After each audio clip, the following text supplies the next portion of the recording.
শিলিগুড়িতে এনআরসি বিরোধী প্রতিবাদ মিছিল। বাংলা প্রতিরোধ করবে, বাংলা নথি স্বীকার করবে না, এই স্লোগানকে সামনে রেখে শিলিগুড়িতে আয়োজিত হলো বিশাল প্রতিবাদ মিছিল। তৃণমূল কংগ্রেস দার্জিলিং জেলা কমিটি সমতলের উদ্যোগে আয়োজিত এই মিছিলের মূল উদ্দেশ্য ছিল এনআরসি প্রয়োগের বিরুদ্ধে। মিছিলটি শুরু হয় বাঘাযতীন পার্ক থেকে হিলকাট রোড হয়ে মহাত্মা গান্ধী চকে গিয়ে শেষ হয়। মিছিলে অংশ নেন রাজ্যের নেতৃত্ব শঙ্কর মালাকার, তৃণমূল নেতা গৌতম দেব সহ দলীয় নেতাকর্মীরা। তৃণমূল কংগ্রেস নেতৃত্বের দাবি, বিজেপি সরকার পরিকল্পিতভাবে এনআরসির মাধ্যমে মানুষের মধ্যে বিভাজন ও আতঙ্ক ছড়াতে চাইছে। এই প্রয়াস বাংলার গণতান্ত্রিক ঐতিহ্য ও সম্প্রীতির পরিপন্থী।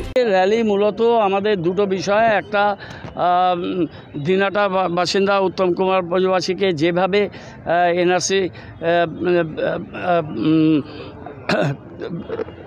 ইম্পোজ করার জন্য অসম গভর্নমেন্ট সেন্ট্রাল গভর্নমেন্টের নির্দেশে যে কাজটা করেছেন, যিনি 50 বছরের বেশি দিনাটায় বসবাস করেন, তার তীব্র বিরোধিতা আমরা রাস্তায় দাঁড়িয়ে করতে চাই। শিলিগুড়ি থেকে নিজস্ব প্রতিনিধি রিপোর্ট, খবর বাংলা।